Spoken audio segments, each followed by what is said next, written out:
First on film and entertainment, my name's Alex First. Joining me, Jackie Hamilton. Very good morning. Good morning, Alex and listeners. And Peter Krause. G'day. Good morning, everyone. Gregory King, how are you doing, sir? I'm doing fine, thank you, Alex. How's everyone? Everyone seems to be well. Dave, unfortunately, is not going to join us this week. Hopefully we'll be back next. That's Dave Griffiths I'm talking about. It has been a hell of a week in football. You guys don't care about it at all, but you should. Are you talking to me? Because I've got no idea what you're talking about. I thought I was on a film and entertainment program. No, you're not. And you're not. You're talking about he and him doing this and that. And sorry. Well, it could be she and her, but it's not at this stage.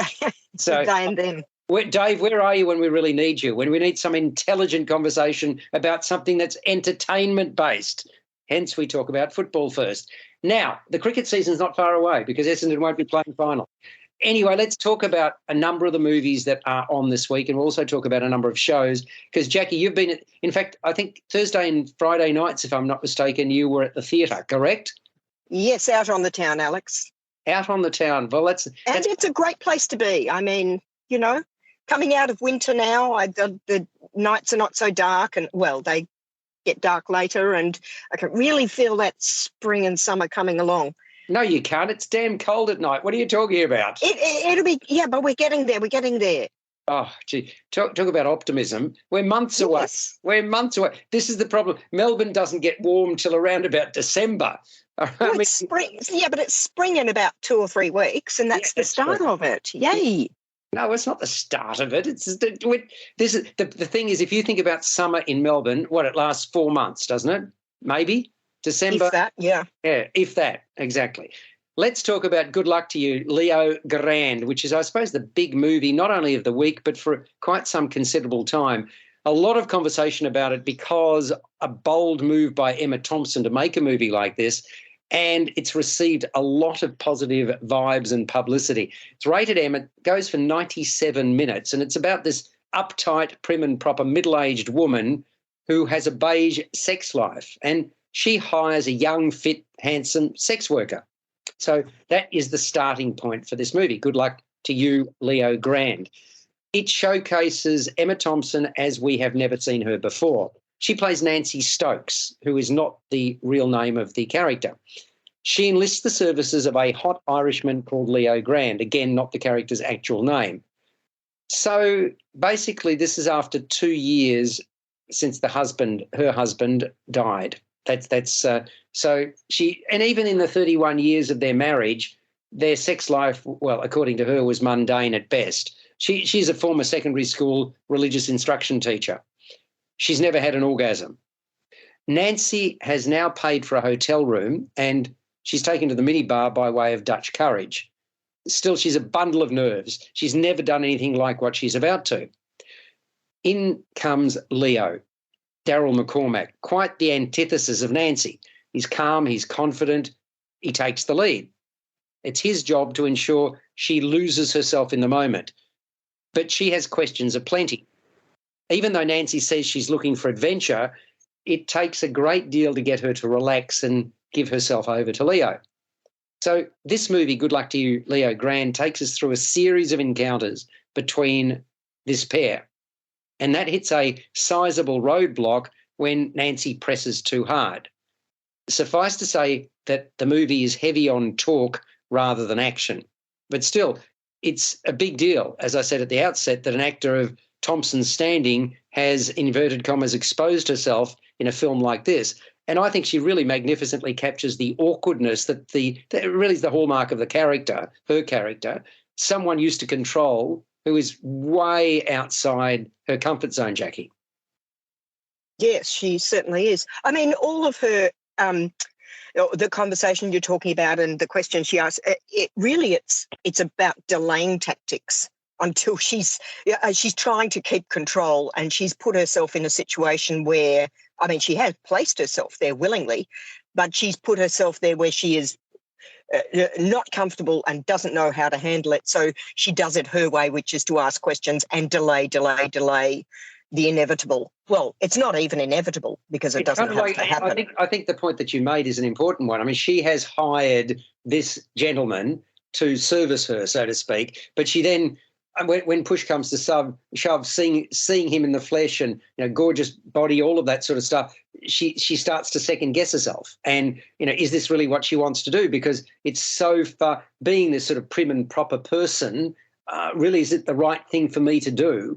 She wants to do it, but she can't bring herself to do it, correct? Well, I think it's about even more than that. It's about her looking back at her entire life and seeing that she's of a certain age and she's come through an era where she has subjugated herself to her family, her husband, her children, her job, her pupils as a religious education teacher, and she's done everything she's expected to do by society. And she's reached this point where her children and her students and her husband, who's no longer with us, don't need her anymore, and she is now a person of her own standing. And who is she? She's not happy. She hasn't been a person by herself almost her entire life. And she's reached a crossroads in her life, and she wants to break out of that and discover who she is. But and have adventures and enjoy. Sure, but arguably she hasn't been happy for a long time. This is not new. Oh, totally. But because she's had the responsibilities, and because she is that person who, who performs her duties according to society, even her duties to her husband, that because of that, she hasn't seen a path to break out and be able to even share the kind of person she is with who she has to be. But now she's free to do that. And I think it's a very, very sad film because she wants to discover who she is, but it's turning her whole life upside down to be able to step out and do this and just take that first step. But see if this is the step that might get her there, perhaps. When you say it's sad, you could argue that it's something more than that. In fact, she turns it around, because if she didn't do this, the easy way would be not to do this. Correct? Oh, absolutely. I'm saying her life is sad. I'm saying it's tragic disappointment that all she can do is talk about the failure in her relationships with her children and the kind of people they've turned out to be. And all she can think in relation to lovemaking with her husband, how god-awful it's been for all her life. And she's simply put up with it. Well, I don't think we say. I think to put it in those terms, if it's mediocre at best, I mean, it seems to be like it was an obligation almost, and that's kind of the way that I read it. Do you think? Sorry, go ahead. Comment on that. Oh, I'm just disputing the word mediocre. Oh, okay. Terrible. I said mediocre. I said mediocre at best. What I was going on to say, I think that this would relate to a large number of people, whether that be men, women, or otherwise. I'm saying that there'd be a lot of people who are stuck in a rut and would dearly love to break out, but they just can't bring themselves to do it. Would you agree with that? Absolutely, because they're abiding by their society's expectations and their own sense of responsibility to their duties. Absolutely. And I would love to see, I think a lot of women will go to see it because it's being promoted that way in the trailers as, a woman who's going through a sexual adventure. But I think it would be lovely to see a lot of partners going along to see it, male partners. And I did see some at the screening that I went to, and it was very well received, I think. Did you like it as a film? Very, very much. I think was it not written for Emma Thompson because she spoke. It was so much. It felt made for her, and I might say that the young gentleman Daryl McCormack, he totally stood up to. He was astonishingly good against, it being almost entirely a two-hander, standing up with Emma Thompson there and playing a very difficult character of a layered character. He was playing two people, and Yeah. just occasionally you saw that real person just sneaking through. He allowed us just to see that from time to time, and then he snapped back to the person he had to be for Nancy. Oh, that was really clever. I would say more than just occasionally, we actually did get to see that side of his character. Towards the end, yes, more and more. Look, I agree with you. I think it requires another performer with serious acting chops to go toe-to-toe with somebody like Emma Thompson. And Daryl McCormack made a really good fist of it. The only concern that I had with this movie was that it takes a while for it to lift to another gear. It needed to do that, and it did, but up until that point, it's built around her hang-ups and reticence. And I thought it was a very strong movie, but there were periods of time when I just wanted it to get going a bit. That was just I thought the timing was perfectly in tune with the way Nancy was so uptight and how long it actually took her to open up. If it had gone quickly, I don't think it would have been as authentic. No, I agree it fitted in with the character. I was thinking, yeah, come on, give me something more. That was what I was thinking. What about you, Greg? Did you sort of think the pacing was good? Did you at any point feel, oh, well, I'm being distracted, I'm looking away, or were you engaged? No, I was engaged, and I thought there was a great chemistry, as Jackie said, between the two stars there, and their characters are fully fleshed out and given life by the performers there, I thought. And I thought the roles offered both actors plenty of opportunities to explore and develop their characters and build them a little bit there. And I thought Thompson was excellent, conveying Nancy's insecurities, her doubts, her nervousness, her neurotic hang-ups. I mean, she's never experienced an orgasm for one, and her vulnerability. And she slowly comes to embrace her own sexuality and becomes a stronger character there. And I thought there was a brave, fearless and revealing performance there, and a risky role for someone of her status there. And I thought McCormack, as Jackie said, matches her all the way. He brings an affable, disarming, easygoing charm and confidence to his performance. And I weren't conscious of what you were talking about, Alex, at all. I thought it moved along quite well. The dialogue between the two as they sort of talked things out, discussed their lives and their sexuality, was quite engaging. You can almost imagine this being turned into a stage play as basically a two-hander there. I thought it was... Greg, sorry, let me interrupt you.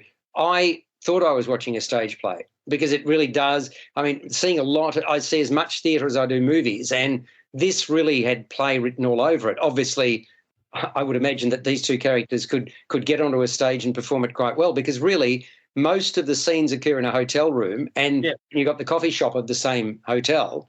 So the drama and the comedy is derived from the interplay. That didn't bother me. I've just seen a film called The Outfit, which all takes place in one setting, and it's very stage-bound as well, but that didn't bother me as much. I thought this was an intelligent, insightful character study, a thought-provoking film, and it also reminded me a little bit of The Sessions, the 2012 drama that starred Helen Hunt as a sex therapist who worked with John Hawke's polio. Yes, I remember that. His sexual awakening. And I thought this was quite strong drama. And it's non-judgmental towards Leo and his sex work, and it's non-judgmental towards Nancy as well. Well, I mean, for the lion's share of the movie, Daryl McCormack displays this sort of easygoing charm, providing sort of his yin to her yang. That's one of the things that really struck me about his performance, Peter. Did you also find it totally engaging? I absolutely did. I had a long chat to the Australian director of the film, Sophie Hyde, who worked together with the screenwriter, Katie Brand, and they had attached Emma Thompson to this film very early on, because Emma was very keen for, when she saw the initial storyline, to be part of this film, and for the revelations that occur, and for her ability to be able to have a much meatier sort of role, if you like to put it that way.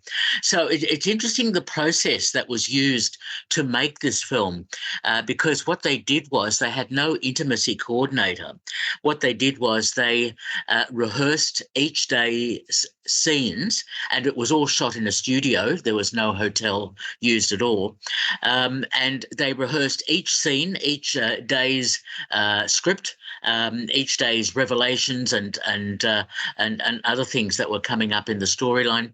And they were very natural, and they had a great chemistry together, both Daryl and Emma. And so I thought they did an excellent job, because this film is basically a journey for two people who are not necessarily particularly happy about their worlds or about their roles.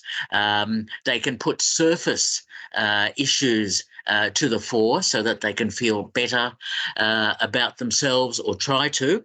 But I actually think this is a very positive film because of the way the characters are so cleverly developed.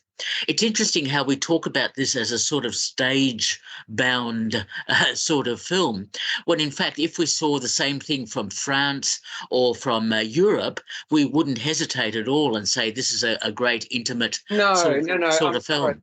I vehemently disagree. I've seen a lot of movies from foreign movies that are exactly the same, and I'd immediately say, if it's a play that looks like, if it's a film that looks like a play, I'll call it out. I mean, there's nothing wrong with that, because I mean, there's National Theatre Live that Nova plays all the time, and they're very, very good. It's not quite like that, but because there's a minimalist feel to it in terms of the number of sets, the locations, you can imagine it being seen on the stage in front of you. That's all I'm saying. That's not necessarily a negative. It's just an observation. But that could apply equally to foreign language films, Peter. Yeah, I still don't quite accept that argument, because I think films can be both intimate or action-based or something else, and they don't necessarily have to have these inordinate sequences where you have so much going on that you have to assume that it's one of those perpetual action sort of movies. This one's an intimate, carefully constructed, beautiful character study, and I was very impressed by it. I thought Emma Thompson is superb, and I would be astounded if she didn't get an Oscar nomination for her role. But I would say Daryl McDonald, who has been in a number of other Irish films. Daryl McCormack. Daryl McCormack, who's been in a number of other Irish films. In fact, he actually already has quite an extensive filmography. I remember him in the film Pixie, but he hides his Irish accent quite well. He also is destined for nominations and so on. This is a well-acted, well-written, well-directed, intimately constructed film, and I was very impressed. Certainly. Just on that point about the Oscar nominations, there's a bit of controversy there that because the film has bypassed cinemas overseas, Emma Thompson may not get that Oscar nomination. That would be very disappointing. Yeah, I think I read somewhere where they have actually fixed that up so that because there's still some flexibility in terms of digital release and so on for the Oscars. Oh, that's good. I mean, there's no question that it's really empathetic, and I found it largely engaging as well. I thought it was very, very strong. I think your marks are going to be reasonably high. So let's start with you, Peter. Good luck to you, Leo Grande. M-rated, and it runs for 97 minutes. Sure. Very impressive film. I give it 8 out of 10. And we'll go to Jacqueline Hamilton. From me, for Good Luck to You, Leo Grande, 7.5 out of 10. And can I just make the point, I also thought it had a stage play feel about it, which neither bothered me nor just that. I thought that was absolutely fine. And what I think that does is really brings the actual dialogue to the fore, which I really enjoy. So if you don't have a lot of action going on and things to look at, you're listening more intently to very clever and well-built and developed dialogue. And you, Gregory King. Yeah, I agree with what Jackie said, that the limited setting gives it more of an intimate feeling rather than that stage-bound feeling. And I'm going to give it 7 to 7.5 as well. And I'm giving it a 7.5 as well. So, I mean, it's interesting because, Jackie, the way you were talking, I was expecting you to give it a higher mark than that. The question without notice, as most questions to you are, why would you not have given this a higher mark? I'm not sure, Alex. That was just the score I gave it. That's how I feel about it. Just instinctive. No, that's fair enough. Okay, well, look, let's move on to the next movie, which is Girl at the Window. So you have got a troubled teenager called Amy, played by Ella Newton. Her father died when he fell down a disused mine shaft while bird watching with Amy a couple of years ago. So she was in close proximity. She blames herself. She's still having nightmares about it. Since the accident, looking for a fresh start, Amy's mum, Barbara, played by Radha Mitchell, has relocated the pair to the outskirts of an Australian country town. I don't think we know which state it's in, do we, boys and girls? It's all got the history of the gold rush there. Oh, of course it does. Sorry, you're quite right. Very good. Thank you, Greg. Mum has also become friendly with the next-door neighbour, Craig, played by Vince Colosimo. But her mum's views about Craig do not coincide with Amy's, who believes he's a serial killer who's been abducting local girls. And she comes to that conclusion after hearing a scream and faithfully noting down the times that a van with its lights off appears outside his house in the middle of the night. So this girl never sleeps. I'm not sure how she wakes up to go to school in the morning, but there you go. She becomes obsessed with unearthing the truth. The mother is dismissive, as are the local police. All feel that Amy's fixation and episodes relate back to the trauma of her father's death. She's got a best friend called Leanne, played by Karis Kalani Oka, and the best friend is far from convinced by Amy's truth, in inverted commas, either. But there's definitely something sinister going on next door, only it is not what Amy had imagined. That is Girl at the Window. Look, my take on this, Greg, is that credibility is thin. I mean, it is a thriller. It's been written by Terence Hammond and Nicolette Minster, directed by Mark Hartley. I reckon it's a thin midday telly movie. What do you think? Look, Mark Hartley is a sort of jab hand at this kind of thing. He sort of knows the tropes of this exploitation genre there. But I think it missed the mark a little bit there.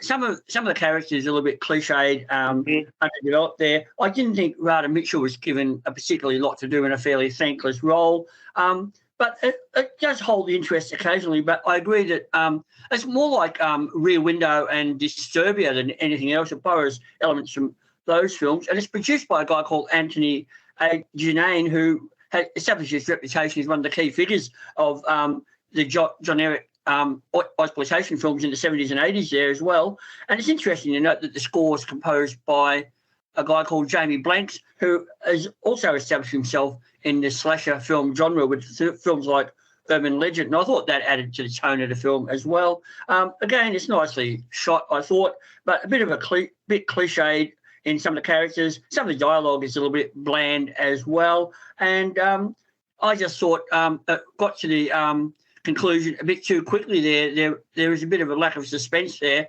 And the conclusion was, I thought, very disappointing.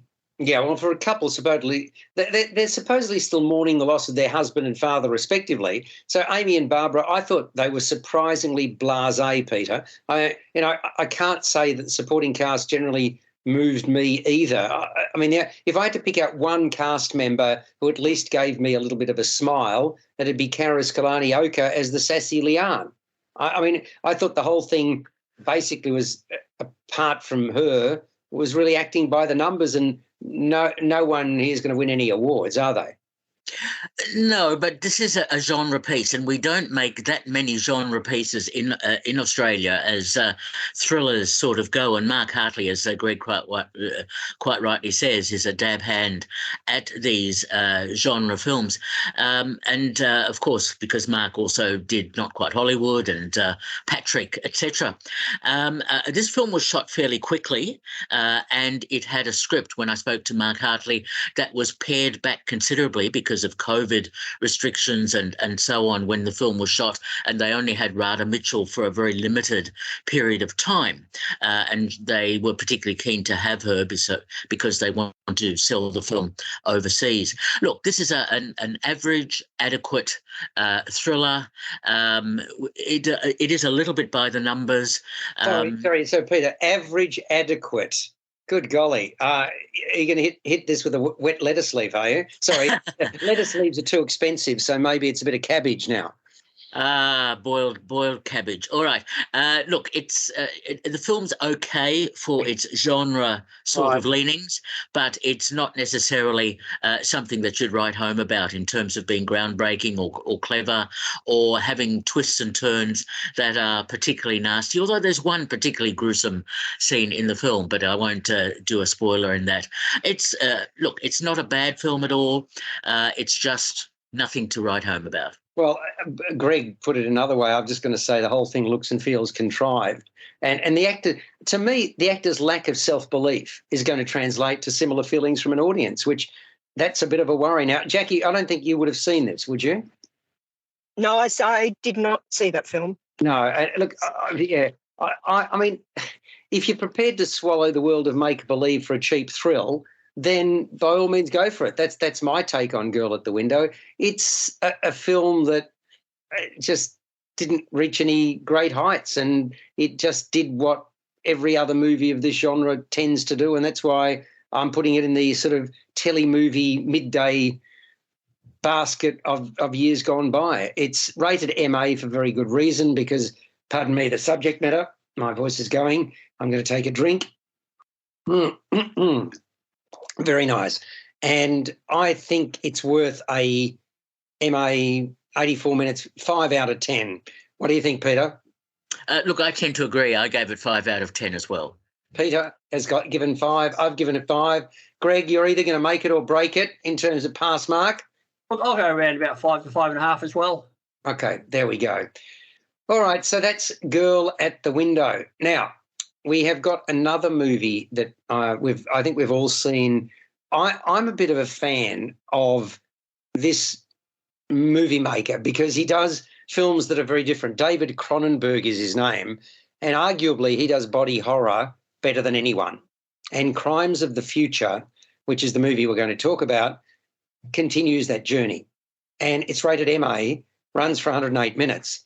He wrote it back in 1999, so good golly, it's been sitting on the shelf for a while. He thought this was the right time to make the movie. I didn't actually find out why. Has anybody spoken to him and found out why he kept it on the shelf for 20 years? No. Mm-hmm. Well, the rationale, as I understand it, was informed by the rise in the predominance of microplastics. Now, we've spoken a lot about that in the media, and it's in most of the things that we consume, seemingly, these days. And, you know, the ocean, but it's in cosmetics, it's in things that we buy and which we eat. So it starts rather remarkably, Crimes of the Future. This young boy, watched on by his mother, eats a plastic rubbish bin. Yes, I'm not kidding you. He does start gnawing away and takes a considerable chunk out of a plastic rubbish bin. And I'm really sorry, folks. The corollary to that is played out as the film progresses. And I'm going to take another drink of water, folks. While you're drinking, Alex, I'll mention another girl. I know it's interrupting you talking about a different one, but can I also mention another girl at the window, which was the doco, The Princess, about Princess Diana. I'm just going to say that so you can drink your water and get your voice back. You're very kind indeed. And that opened last week. Did you enjoy it, Jackie? Very, very much, to the point where it's simply archival footage, but put together in a very skilled way, and to my astonishment, left me literally in tears at the end. Very nice, excellent. Thank you. So just mentioning it, that's all. Giving you a chance. You got your voice back. Now temporarily, I think at the moment it's gone again. Right. Having said that, I mentioned that the corollary to this young boy plays out as the film progresses. And in Cronenberg's Brave New World, physical manifestations of pain are a thing of the past. Although fated performance artist Saul Tenser, played by Viggo Mortensen, is different. His body grows new organs regularly, and they're considered tumorous. So they're removed by his fellow artist and his lover, Caprice, played by Léa Seydoux, who's a former trauma surgeon. To take this one step further, the surgeries performed on Tenser, that surgery that is performed on him, is considered the new sex, so a major turn-on. He sleeps in a specially constructed, computer-controlled, womb-like bed It's known as an orchid bed. And you've got skeletal hands monitoring his pain and keeping him comfortable while he sleeps. He also has trouble swallowing food, which he consumes with effort from a skeletal chair known as the breakfaster. So you've got the orchid bed, you've got the breakfaster, you've also got surgical devices. All of these are maintained by a pair of technical experts. Things don't always work. And one of them is called Router, played by Nadia Litz, and the other one, Burst, by Tanaya Beatty. And they seem to enjoy what they do. So one day, Tensa and Caprice, the lovers and the performance artists, who are both revered for their remarkable public surgical shows, turn up the door of a sleazy back office. And the sign on the door reads National Organ Registry. It's an unofficial body which discreetly tracks new organ growths. And it's run by career bureaucrats Mr. Whippet, played by Don McKellar, and Timlin, Timlin, Kristen Stewart. Both of these people greatly admire Tensa, the performance artist. Also seeking him out is a man called Lang Detrice, played by Scott Speedman, who's the father of the boy that I mentioned at the start of this review, the one who eats plastic. And Detrice himself only consumes silver foil-wrapped, purple-coloured candy bars. Well, the mystery does deepen, but it does come together, fortunately, as Crimes of the Future reaches a climax. Along the way, of course, there are more surprises. There are three words that I'd use to describe it. It's sinister, it's fascinating, and it's disturbing. So you can't say there isn't food for thought, both literally and figuratively. But you do need to concentrate to follow the narrative, to sort of get threads in your head and be prepared for what comes next.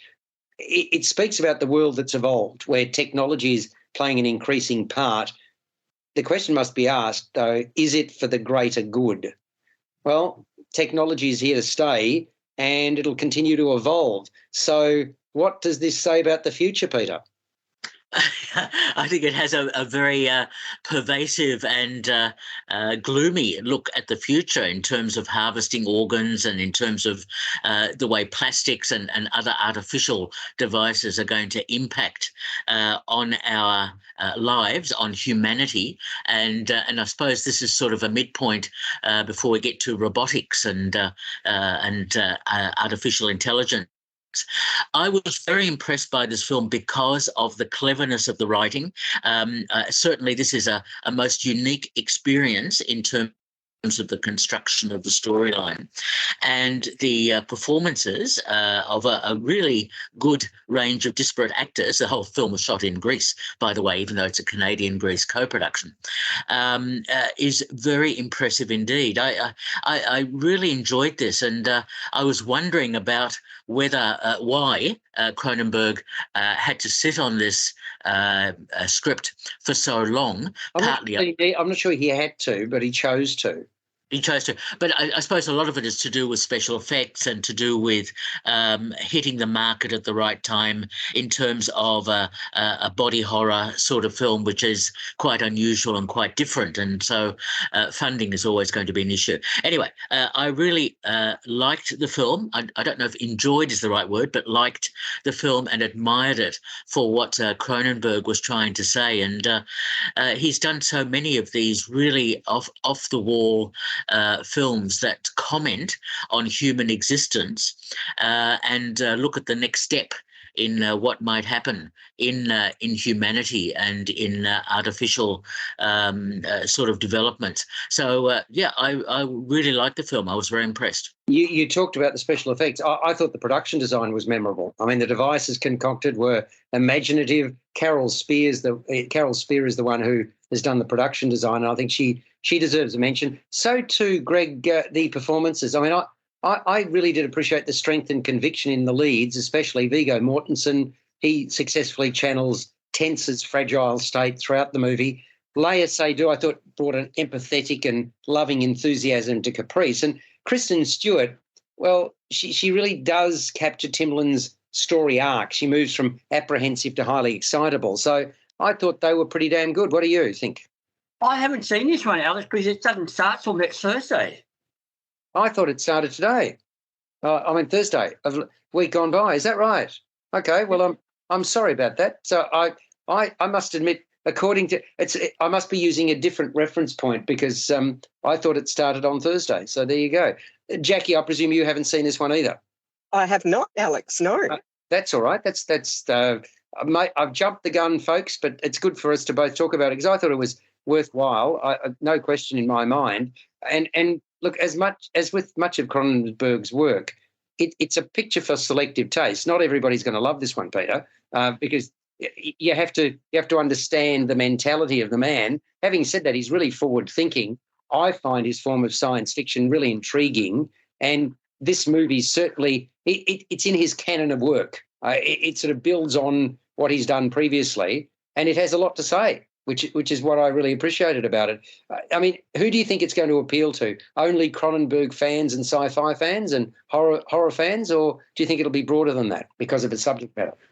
Well, those three genres you just mentioned are fairly broad to begin with, so I think the film will have quite an appeal, and it's one of those films that will develop a cult following and will stay around for a long time. I think your connection to us today is rather ropey. You're dropping in and out. It's because of those thin walls and because you live near Iceland. Is that right? Or the Grand Prix, one of the two. I can't work it out. I thought you left the Grand Prix track and you went to live in colder climes. So it seems evident by the connection. Having said that, it's called Crimes of the Future. It's rated MA, and you are going to give it, Peter, a score out of 10? 8 out of 10, a film I can highly recommend. I'll give it a 7 out of 10. So did you see where it was going while you were watching it without giving away anything too much to the people who are going to go and see it? No, because I really enjoyed the journey, and I liked the twists and turns in the way the narrative developed. So no, Cronenberg is a true original, and he really challenges his audiences. He does indeed. Now, Jackie, you have seen 2 plays this week, or one musical, one play, both of which I've seen. So let's talk about them. You and I both saw Hairspray. Now, this is a really great production, I think, at the Regent Theatre, and the spark burns really brightly. It's a delightfully breezy musical. Its theme is discrimination. So it's colourful, it's dynamic. You've got toe-tapping tunes, you've got smooth moves. The dancing is really spectacular, and a stellar cast with a lot of talent. It sizzles, this show. It brings frenzied acclamation from an appreciative audience. I was fortunate to go along opening night, and there were wolf whistles, and there was just this massive buzz around it. And we're talking about Baltimore in 1962. And there's a teenager called Tracy Turnblad, played by Carmel Rodriguez. She's a small-statured young woman who is big-boned. She knows what she wants. She wants to try out for a vacant post on a teenage musical television show hosted by Corny Collins. That's a role filled by Rob Mills. And the program's sponsored by Harriman F. Spritzer, who's the president of hairspray manufacturer Ultra Clutch. And it's overseen by a self-serving producer called Velma von Tussle, Rhonda Birchmore. This is Velma von Tussle, wants her daughter Amber, Brianna Bishop, who is a regular on the show, to be crowned Miss Teenage Hairspray. You were almost born in an era. I mean, did your mother put lots of hairspray into your hair? Do you remember, Jackie? Because mine did. Oh, no, I don't think we were hairspray people. Really? I think it's called Schwarzkopf or something like that. I just remember that. It is blackhead. Blackhead. That was a mainstay of my. It's the first time I've thought about this for 40 years. But it was a mainstay of my upbringing. And because I used to go in when Mum was getting her hair done, and it was all over the counters in the hair boutique she went to. So there you go. So, yeah, maybe that was all brought back to me in Hairspray, and I only just thought about it now, but there we go. So what we've got here is that you've got Tracy's larger-than-life mother, Edna, played by Shane Jacobson. Yes, he plays a she, she runs a laundry business out of their home and is dismissive of Tracy's ambition to make it on the television program. Not so her father Wilbur, Todd McKenney, who encourages her to follow her dreams. The existing performers on the live-to-air program include several from Tracy's school, which is Patterson Park High. But when Tracy turns up for the, audition, these classmates of her diss her. And that doesn't matter in the sense that she still meets and falls for the show's male heartthrob, a guy called Link Larkin, played by Sean Johnson. While she's in detention, which she receives for wearing her hair too high and skipping school, Tracy befriends this hip, kind-hearted, great dancer called Seaweed J. Stubbs. Javon King is the man in that role. He shows her his dancing prowess, and boy, oh boy, she is immediately sold, and I can understand why, because he's a brilliant performer. Tracy can't understand why someone of his talent isn't given more time on the television program. Once a month, he appears on what's termed Negro Day. And everything changes after Tracy wins a place on the show, courtesy of turning the head of Courtney Collins at a broadcast event called the Sophomore Hop. Tracy, well, she's nothing if not passionate and someone who knows right from wrong, and she decides on a call to arms to protest against the treatment of blacks on the show. And she's got the full support of the sassy, strong-willed owner of a downtown record shop, who happens to be Seaweed's mother, called Motormouth Mabel, played by Asabi Goodman. I just thought it was really impressive. It's an uplifting musical. It's not for naught that it won 8 Tony Awards, including Best Musical. This is the original Broadway production. We've seen this in Melbourne before. It opened at the Princess Theatre in 2010, but that wasn't, to the best of my knowledge, the original Broadway production. It was a different show, and this one goes back to its roots. So this message of inclusiveness that it has continues to resonate, remains just as relevant as when it first appeared in a 1988 movie written and directed by John Waters. What did you think of it, Jackie? Hairspray. Yes, the themes obviously are still relevant, and not surprisingly, things in society do move slowly.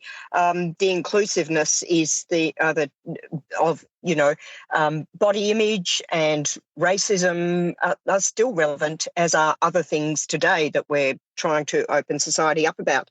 However, I didn't leave with a great impression of an enormous depth to this.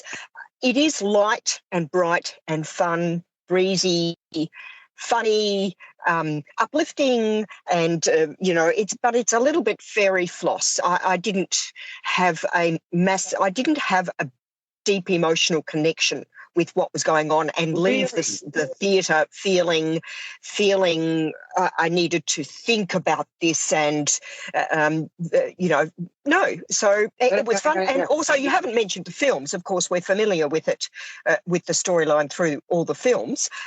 So I did mention that. It started. Oh, sorry, I must have just tuned out. Yeah, no, I mean, there's been 2 movies made, but the first one was 1988, and it was written and directed by John Waters. But what I was going to say, Jackie, it was written more than a couple of decades ago, and I think the message from it is very strong about discrimination, and but it's packaged in a light folio but it doesn't take away from what's behind it. It's not disguised. It's certainly out there, and again, it's interesting when you hear the word Negro Day, and how, of course, it makes your skin crawl. I mean, it made my skin crawl that this was even discussed. And I think that's all it takes. It doesn't need to be hit over the head. And I think it works exactly for that reason. Oh, I'm not saying I wanted to be hit over the head, but I'm giving you my honest opinion. And I agree with you about the cast. Each individually was outstanding. I think I expected Shane Jacobson as Edna, the mother, to be a little more upfront and, full on and sort of centre of attention. He was. He absolutely. No, he wasn't. No. The production allows Tracy to take the centre stage. I thought he was incredible vocally. Did you know he was that good a singer? No, he's very impressive. He Yeah. could really hold a tune. And I loved the little gameplay between him and Todd McKenney That was as they had their little romantic moments. I thought the little nod to the audience was totally delightful and totally in keeping with the way that that sense of humour came across. Yes. Oh, you're right. That duet in the second act, it is one of the many highlights of the piece. I actually think the talent is really strong there. We could go through each of them, but vocally, and I thought Shane was vocally and comically. I mean, both he and Todd McKenney takes a smaller role here as well. Rob Mills, I thought he was ideally suited to the role of TV host Corny Collins, and Rhonda. He has a magnificent cheesy smile, does he not, Rob Collins? I agree. I totally agree. Oh, sorry, Rob Mills. Yeah. And Rhonda Birchmore, she really revels as this mean-spirited Velma, and Brianna Bishop sort of channels her narcissistic daughter with ease. But it wasn't Asabi Goodman. She was terrific as Motormouth. And I've already referenced Javon King. What a natural graciousness and a great. I mean, he was the standout dancer for me. He danced like molten metal, like lava. He just kind of Fred Astaire, modern incantation. I agree. I mean, it's like a look at me performance. You're thinking, oh my God, your jaw drops, and it's funny because I'm not saying the others were bad; they weren't. But it's kind of like if he went for a job interview alongside all the others, they'd put a crown on his head after 10 seconds. Magnificent. Yeah. And also talking about the dancing, individual styles, Mackenzie Dunn as Penny Pingleton, Tracy's best friend, she just kept herself in chewing gum character. Even when she was dancing, she was doing the very slightly off-kilter, goofy style without stealing the show. She managed to keep us thoroughly entertained on the sidelines there too. She had a great character. Totally agree. And in fact, it's funny because I sort of reckon she made the most of every scene that she was in, not a line wasted. So original direction, Jack O'Brien, playing at the Regent Theatre. It is a very, very fine production. Hairspray.